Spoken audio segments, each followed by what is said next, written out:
जयताराम बेड़ा YouTube channel में आपका हार्दिक स्वागत। आज अपन क्लास 12 की बुक फ्लेमिंगो की last poem aunt Jennifer's tiger के बारे में अध्ययन करेंगे। आंट जेनिफर्स टाइगर का अर्थ है चाची जेनिफर के बाप। आंट जेनिफर्स टाइगर्स की लेखिका है Adrian Sicily rich, was born on May 16, 1929 in Maryland, USA।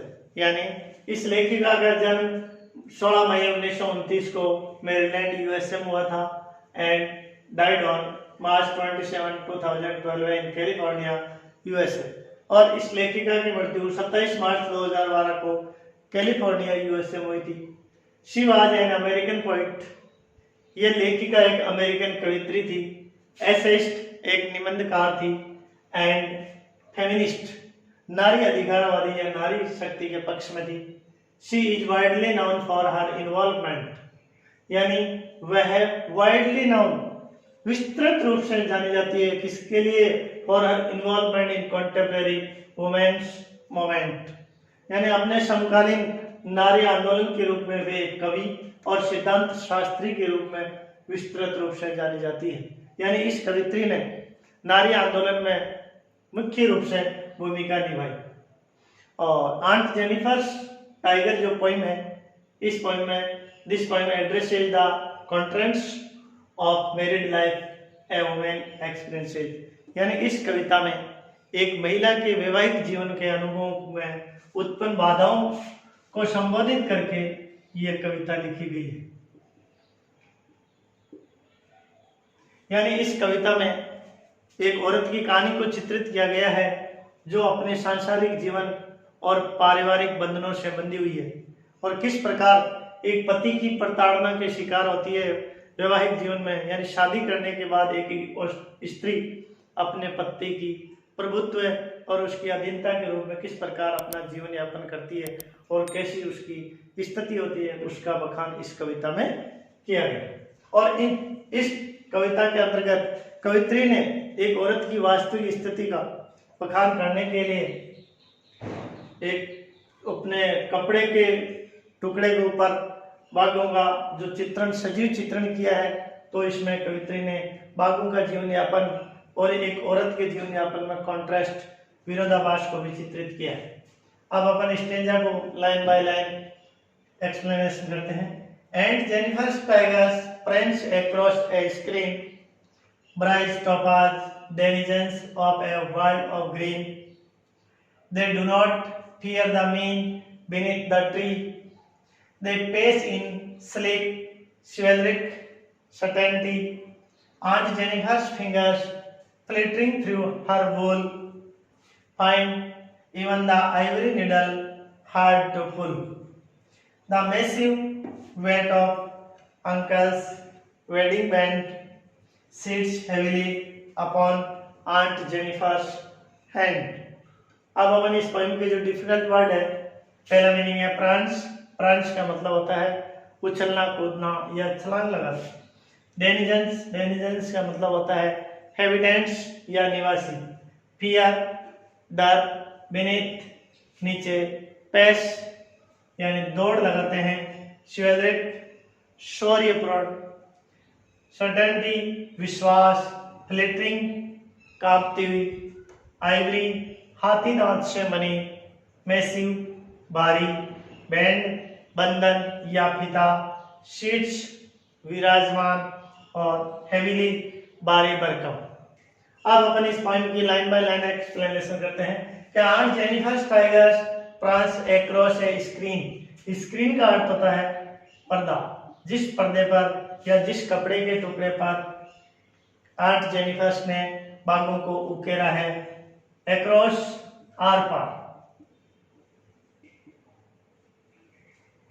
यानी कवित्री ने अपनी मानसिक इच्छा को एक स्वतंत्र औरत के विचारों को एक बाघों को चिन्हित करके उकेरा है कि aunt Jennifer's tiger prance across a screen, यानी आंट जेनिफर्स के जो बनाए गए कसीदाकारी किए गए जो बाघ है वो प्रांस एक्रॉस ए स्क्रीन, यानी एक पर्दे के आर पार उछल कूद कर रहे हैं, यानी स्वतंत्र रूप से, कॉन्फिडेंस रूप से उछल कूद कर रहे हैं। Bright topaz denizens of a world of green.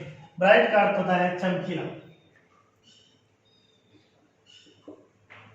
और टोपाज का अर्थ होता है बागों के कलर का सबसे चमकीला और पीला जो पत्थर होता है उसे टोपाज कहते हैं। डेंजेंस निवासी of world of green, world of green का अर्थ होता है यानी हरा भरा जंगल, और denizens habitants of forest, habitants of forest, और टोपाज का अर्थ होता है पीला पत्थर, पीला बहुमूल्य पत्थर।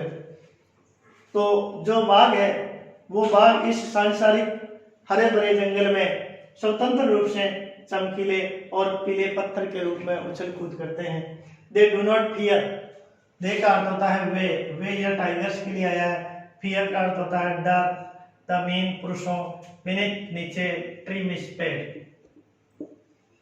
यानी वे जंगल में पेड़ों के नीचे जो मनुष्य खड़े हैं उन लोगों से वो नहीं डरते हैं। They pace in sleek chivalric and certainty, यानी वे अपने स्वतंत्र रूप से अपने जो पेस का मतलब होता है दौड़ लगाते हैं। स्लीक का अर्थ होता है आकर्षक या मनमोहक, बने ठने,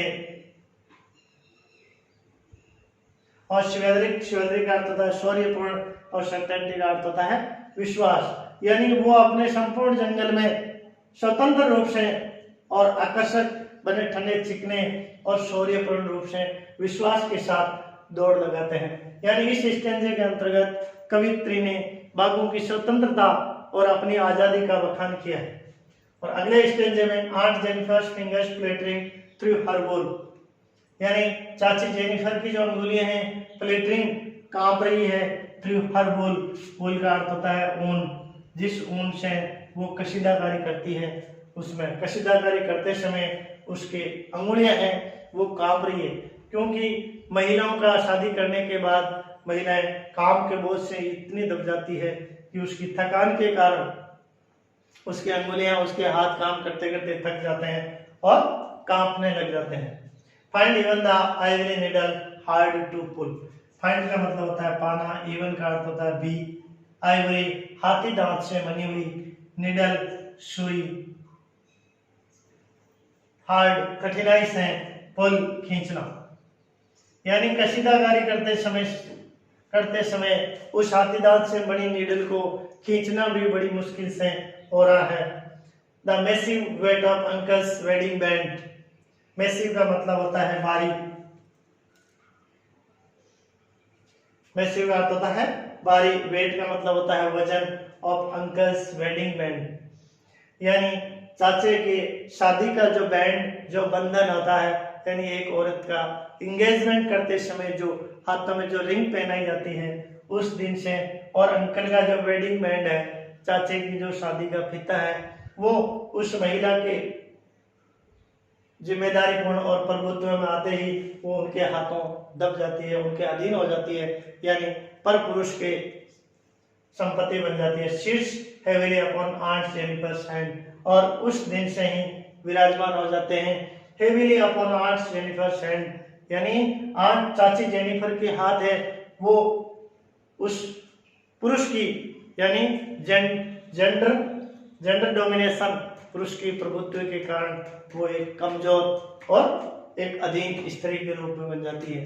तो कवित्री ने इन दोनों स्टेंजों में एक विरोधाभास व्यक्त किया है कि किस प्रकार बाघ स्वतंत्र रूप से जंगल में विचरण करते हैं और किस प्रकार शादी करने के बाद मैरिड लाइफ में एक महिलाओं को कितनी समस्याओं का सामना करना पड़ता है, किस प्रकार वो अपने पति की जिम्मेदारियों या पति की प्रताड़ना की शिकार होती है।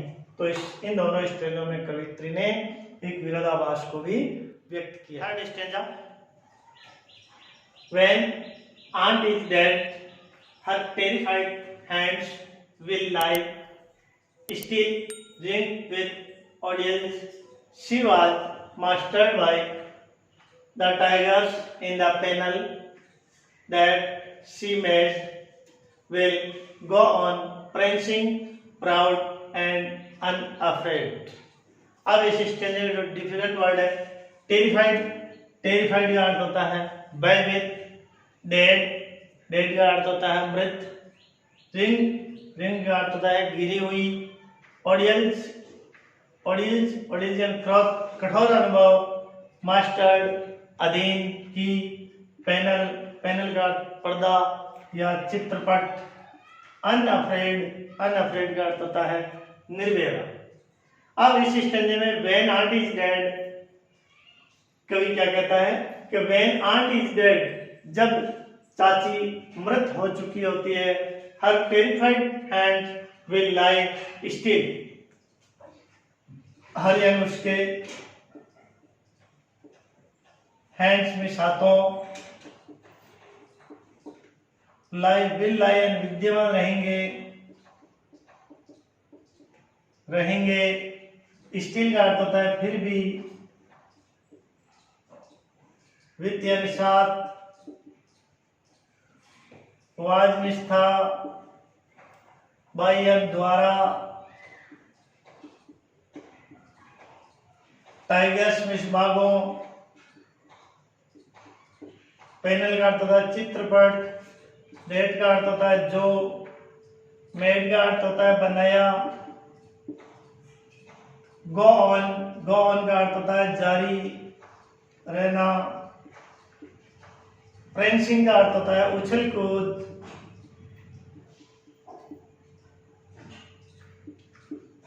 प्राउड का अर्थ होता है गर्व, और अनअफ्रेड का अर्थ होता है निर्भय।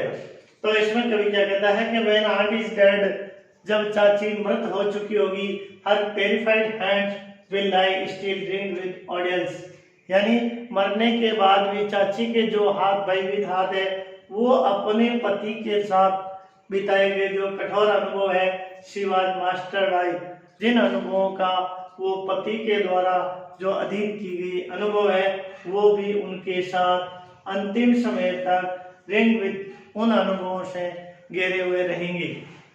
लेकिन the tigers in the panel, लेकिन चित्रपट या पर्दे पर बने हुए जो बाघ है, दैट शी मेड, जो उनके द्वारा बनाए गए, आंट जेनिफर के द्वारा जो बनाए गए बाघ है, वो will go on prancing proud and unafraid, वो उनके मरने के बाद भी, वो जो उनके द्वारा कशीदाकारी में किए गए बाघ है, वो उनकी आंट जेनिफर के मरने के बाद भी विल गो ऑन प्रेंसिंग, उछल कूद करते रहेंगे, इसमें गर्व और निर्भयता के साथ उछलते कूदते रहेंगे। लेकिन आंट जेनिफर के साथ उनके जो पति है, घमंडी, नीच और जो दुस्साहसी पति है, उनके द्वारा जो किया गया आंट जेनिफर के साथ व्यवहार है, और व्यवहार के द्वारा जो यातनाएं या जो कठोर अनुभव या विकट परिस्थितियां हैं, वो उनके मरने के साथ भी उनके साथ विद्यमान रहेगी, उनका पीछा नहीं छोड़ेगी। तो इस स्टेज में कवित्री अपनी जो बर्डन जो भावनाएं हैं, दबी हुई भावनाएं हैं, उनको बाघों के द्वारा अभिव्यक्त करना चाहती है कि मैं एक दब्बू और कमजोर औरत हूँ, लेकिन जो मेरे द्वारा उकेरे गए जो बाघ है, वो अपना स्वतंत्र, निडर और गर्वित जीवन जीते रहेंगे। अब अपन इस पॉइंट की जो मुख्य विषय वस्तु है, मेन थीम, उसके बारे में अध्ययन करेंगे। The point is a symbolic verse. Symbolic का अर्थ होता है एक प्रतीकात्मक छंद है, which expands the importance of human existence. ये काल्पनिक छंद है, और ये काल्पनिक छंद किसको विस्तारित करता है? एक मनुष्य के अस्तित्व की जो इम्पोर्टेंस, जो महत्ता है, उसको विस्तारित करता है, प्रकट करता है। इट्स पर्पज, मनुष्य के अस्तित्व का उद्देश्य, एंड इट्स डिग्निटी, एक मनुष्य के आत्मसम्मान को विस्तारित करता है। An old frail women who is burdened by her familiar responsibilities, यानी एक कमजोर और दब्बू और वृद्ध जो औरत है, वो बर्डन दबी हुई है, किसके द्वारा? बाय हर फैमिलियर रेस्पॉन्सिबिलिटीज, अपनी परिचित जिम्मेदारियों के द्वारा, एंड हर वाइफली ड्यूटीज, अपनी पत्नीत्व संबंधी जो कर्तव्य हैं उनके बोझ से दबी हुई है। Has lead A life over which she never had any control, और उस औरत ने अपने जीवन में इतने कर्म किए हैं जिनके द्वारा she never had any control, यानी वो पति के द्वारा दबित होने के बावजूद भी उसने अपने पर कभी नियंत्रण नहीं किया है। She is a victim of her husband's domination. Domination का अर्थ होता है प्रभुत्व, यानी वो औरत अपने विक्टिम का अर्थ होता है शिकार। किसकी शिकार है? Her husband domination over her life and personality, यानी वो अपने ऊपर की गई डोमिनेशन प्रभुत्व है हर लाइफ एंड पर्सनालिटी, यानी औरत के जीवन और औरत की व्यक्तित्व पर जो पति का प्रभुत्व है उसकी एक शिकार है। ए मीक एंड टिमिड, मीक का अर्थ होता है नम्र और टिमिड का अर्थ होता है कमजोर या संकोची स्वभाव वाली औरत आर्ट जेनिवर्स सफर सो मच, और भी ज्यादा पीड़ित है किसके द्वारा? इंडिग्निटी, यानी अपमान की at the hands of her dominating husband, यानी एक औरत आंट जेनिफर नाम से जो प्रतीकात्मक रूप दिया गया है वो किससे पीड़ित है?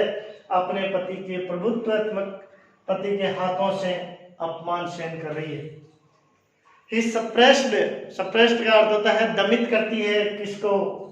Dzire to bold proud and fearless is expressed through the tigers she embroiders on a piece of cloths, यानी जो एंट जेनिफर है वो अपनी भावनाओं को, कौन सी भावनाएं? बोल्ड प्राउड एंड फियरलेस, निडर गर्वित और साहसिक या बिना डर की जो भावनाएं हैं उन भावनाओं को प्रकट करने की जो इच्छा है किसके द्वारा?